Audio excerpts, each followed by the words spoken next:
Welcome to Cucina Pazzo. Tonight we're going to be making spaghetti squash. I'm going to show you from start to finish how I make this, and I'm going to use it with some free-range chicken tenders. I like the chicken tenders, they're more portion control. But going back to the spaghetti squash, I'm going to pan this down so you can see what I'm doing. Put some score marks on here so they're about 1.5 inches to 1.5 inches. So the rind on this is really thick. So if you have a problem with this, maybe try giving it a little bit of a score first and then come down through it. So I've seen different ways of cooking this. This is just the way that I like to cook this. And you'll see that it's got seeds in it just like a pumpkin does. So, and again, if you give it a score, make sure your knife is sharp. So I definitely have a sharp knife.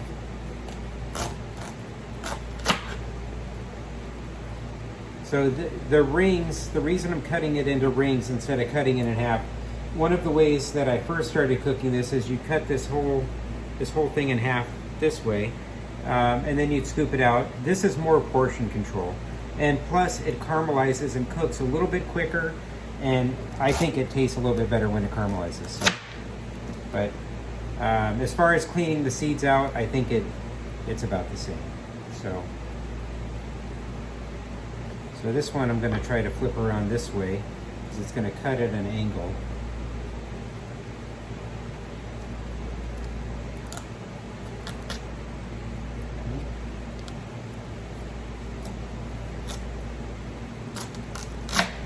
All right, so we've got it like so. Take our handy dandy spoon. We're going to clean out the insides of this, just like you would with the pumpkin. So you don't want the seeds in there, of course. And after you get this done, we're going to set this aside so you can make more room here. This goes actually pretty quick. I've got the oven set at 400 degrees. We're going to cook this for 20 minutes. 10 minutes, and then I flip it over and I put it on the other side and cook it for another 10 minutes. So there's a little bit of seasoning that goes into this. You're going to need some extra virgin olive oil. And you can use other oils. I just really like the flavor of extra virgin olive oil. It's also really good for you too. We're going to put a little bit of garlic powder on there and a little bit of salt and pepper. So I'll show you that in a second here. So most of my meals that I make, they only take 20 to 30 minutes to cook. So it's not like you'll be cooking all day. So this looks like I get 5 pieces with this, which is basically 5 servings, unless you're really hungry and you could eat more than one of these. These are basically your vegetable, and they are nothing but fiber, which is, if you're eating low carb, that is what you're looking for. I'm sorry, at the beginning, I did take the ends off, so just to make sure that it was easier to cut at the end. It's really hard to cut the ends at the very, very, very end of doing this. So. Alright, those go in the garbage unless you're going to be growing spaghetti squash. I am not. So,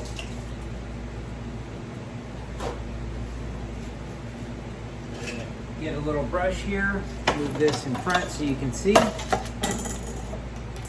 One more thing I need to grab. My my garlic powder. Got garlic powder. Okay. Salt and pepper. So salt and pepper, we're going with fresh cracked and the pink Himalayan. So let's start with these on the upside down side.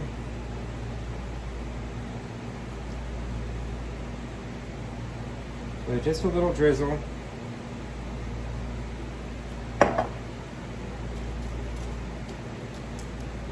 So we're going to be brushing the insides of these two.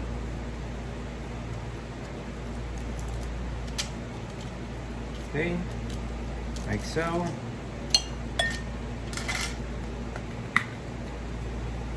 So I like garlic. Garlic has some healing properties to it,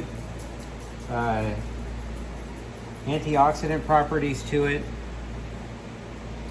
So I'm sure there's other healing benefits to it.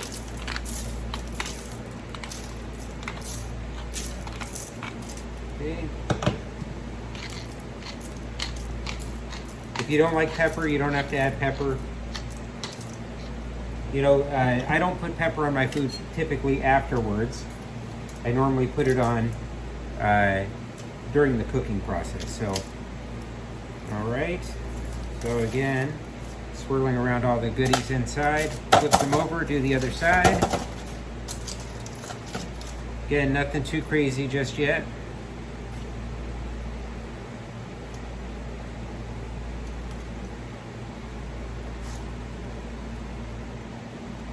So the other way works good too, where you cut it in half. If you're cooking for your whole family and they're gonna eat it, this is just for me. The nice thing about cutting these rings like this is they hold really well in the fridge and they heat up remarkably in the fridge. You could also freeze them individually too, and they will heat up again that way as well. I don't like them so much frozen myself, but refrigerated and reheated is absolutely great. So. And like anything, if you had time to let these sit, that's also not a bad idea too. I mean, it'll give it more time for everything to penetrate in there.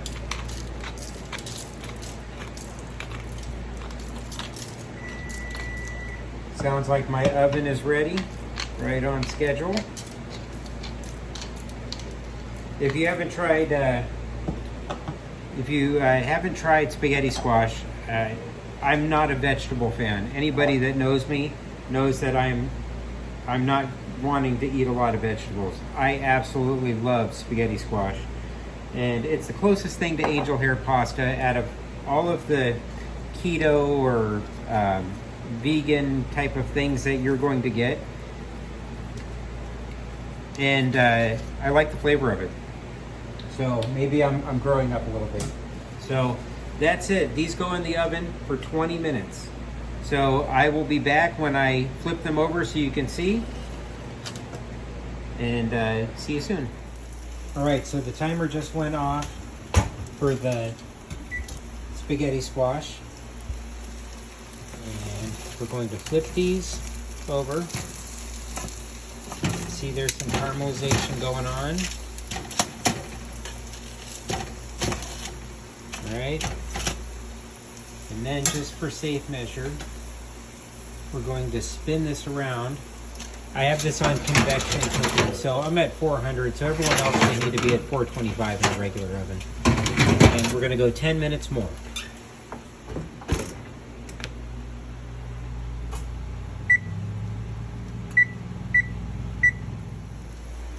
All right, the 10 minutes is up, and we're going to check to make sure that our spaghetti squash is done. So kind of like you're checking a potato, that should just stab right effortlessly into there. So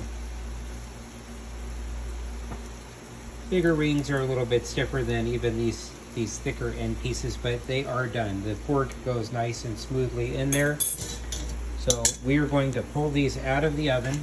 There's one last thing I do with these.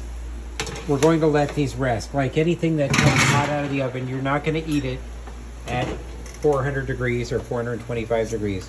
We're going to flip these over one more time. So look at the caramelization that we're getting on there. See, this pan is still hot. So it's going to absorb the heat on the other side and maybe even caramelize that other side a little bit more. The caramelization is the extra flavor that you got on there. It's the olive oil, it's the salt, it's the pepper, it's the granulated garlic that's on there.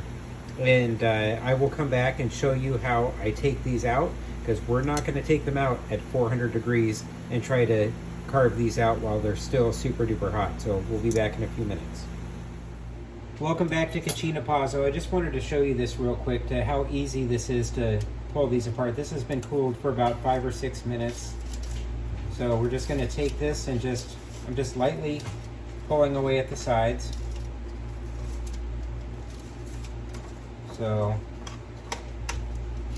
like this, and look at these strands that you get there. So the caramelization that's on there, that's what you want. That's the flavor that you're going to get. Take this, scoop the extras off. Can't eat the skins. So just give it a little pull like this, and look at this nest of pasta that you get. So with the right sauce on there, it is absolutely fantastic. Butter sauce, red sauce. I'm going to be making a garlic olive oil sauce in a little bit.